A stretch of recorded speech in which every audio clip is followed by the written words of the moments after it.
Good evening, everybody.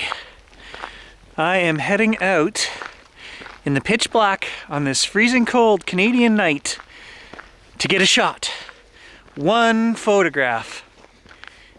And the reason I'm doing it is because I think it's going to snow in the next day or two, and I'm going to lose the opportunity to get this shot.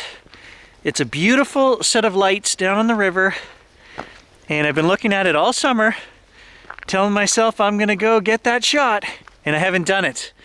So we're gonna walk the 1.5 miles down the road, and I am gonna make this, the most physical, harrowing experience, because I've been watching a lot of these other YouTube channels, and they go after one shot and they do a whole 30-minute video on it. So we're gonna do the same thing, danger of being eaten by a bear.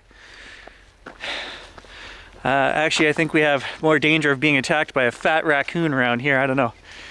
Pretty sure bears are hibernating. Anyway, let's do this.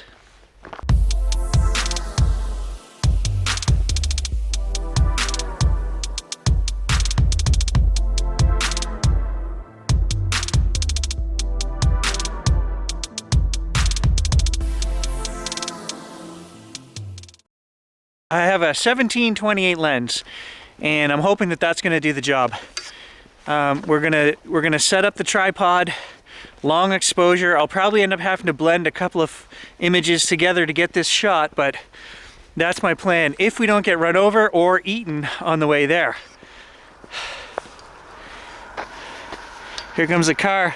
Can't find the on light for my flashlight. Oh, there it is. See, almost got ran over right there. Oh, there's a car behind me too.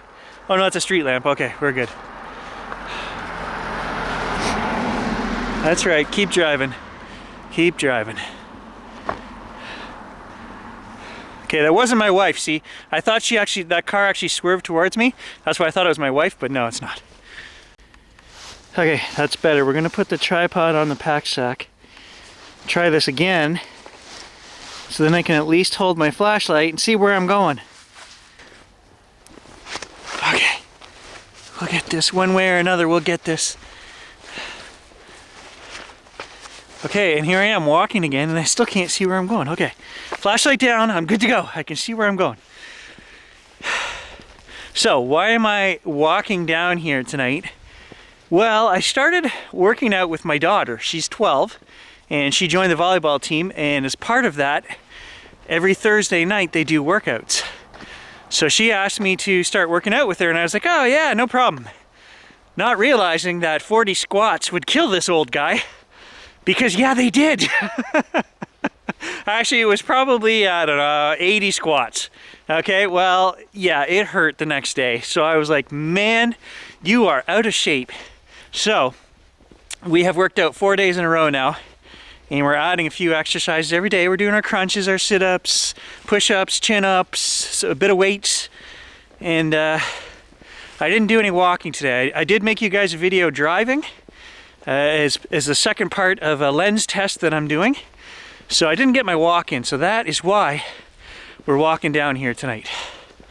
Because Gary's fat. Alien mothership. Oh, no. The neighbor put out some Christmas lights. False alarm, false alarm. So we do have a beautiful, clear sky tonight. All the stars are shining bright. Kind of makes me want to go down to the lake and do some star photography. I don't know that that's going to happen tonight, but we are going to do some trips for that. Oh, which neighbor is this that wants to run me over?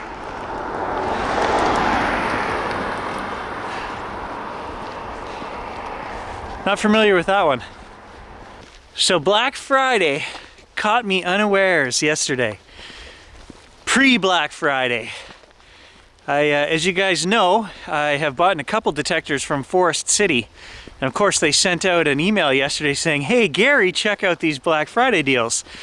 And I had no intention of spending any money on detectors this time of year, especially because we should have snow right now.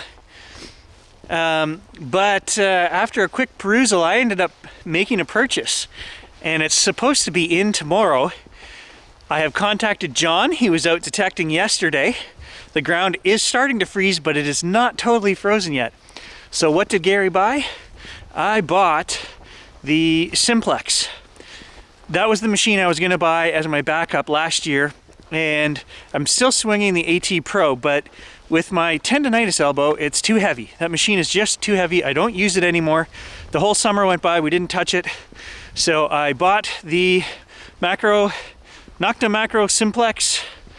Nocta and Macro they're brothers, so I'm not sure which one makes Simplex, but anyways, Nocta Macro. As you guys know, I ran the Cruiser on the channel for 2 years. So very familiar with that machine, loved it. The one thing I didn't like about that machine was how noisy it was.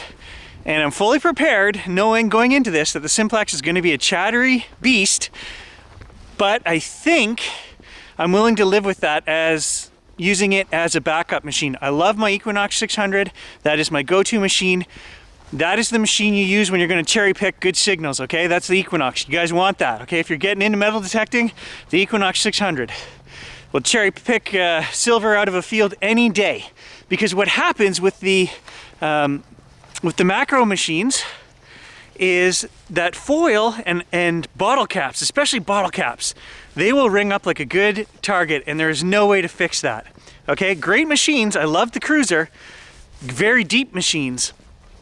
And what I think is going to happen, what I think the Simplex machine is it's a dumbed down macro. And the only difference, this is just my guess before I've ever laid hands on the machine, but if you guys watched my channel and watched when I used the macro, you know that I did a bunch of testing between 3-tone mode and 4-tone mode. And 3-tone is what the Simplex uses, okay? Now, John and I came to the conclusion that 4-tone mode was way more sensitive on the macro, and you would get way more signals, and you're just right on that edge of very hot, very noisy, but that made the machine twice as good running in 4-tone. The Simplex doesn't have that as an option, and that's because the Simplex only costs 1/3 of what the macro costs, and you are getting a ton of machine with the Simplex. $455 Canadian, guys.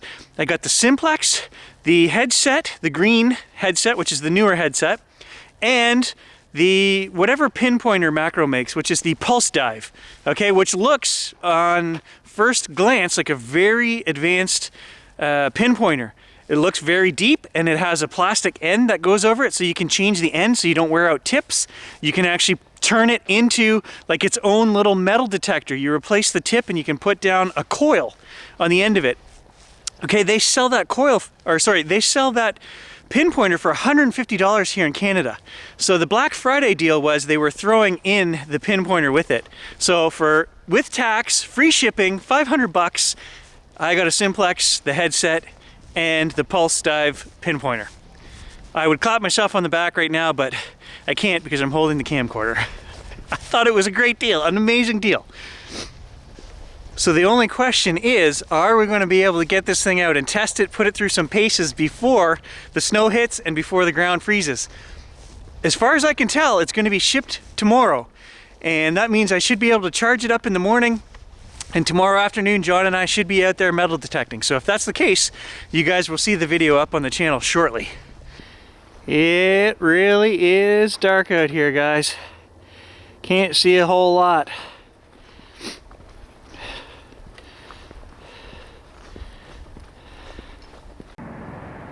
Must be the season. Everybody's got their lights out. Just a word of warning, if you're going to point a camcorder at your neighbors' houses, A, be on really good terms with them. B, make sure you're pointing into the kitchen or somewhere like that, because, you know, if you accidentally panned across a bedroom or something, you never know what you're going to catch in there, right? Now, Tom and I have an agreement. Trail cameras in front of hot tubs are okay, right? He's got one in front of mine, I got one in front of his. But it's, you know, we agreed, we shook upon it. So in that case, it's okay. Okay, we're there.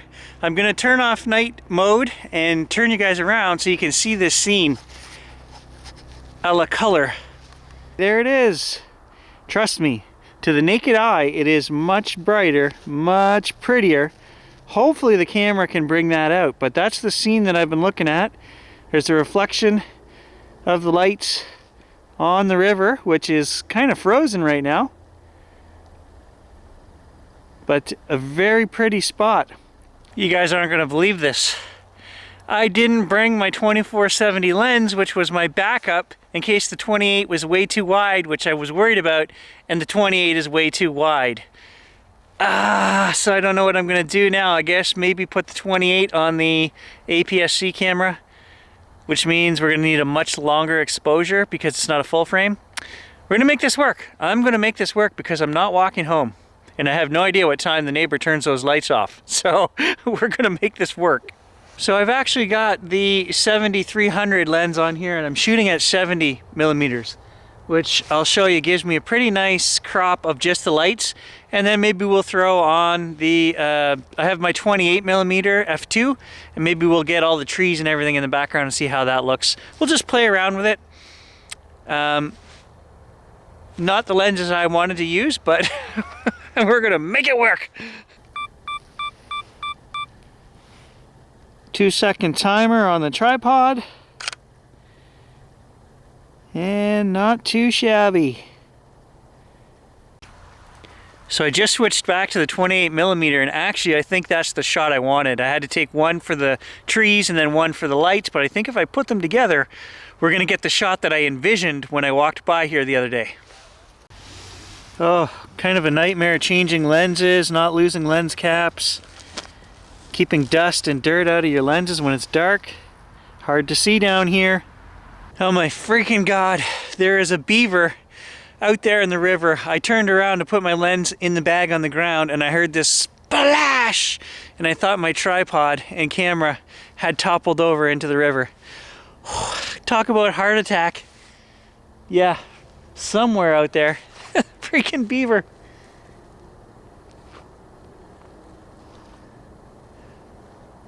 Where are you? That's right, you just keep moving, pal. You just keep moving.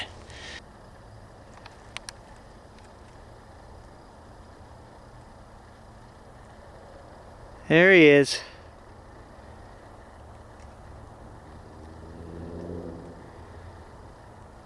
Gave me a heart attack.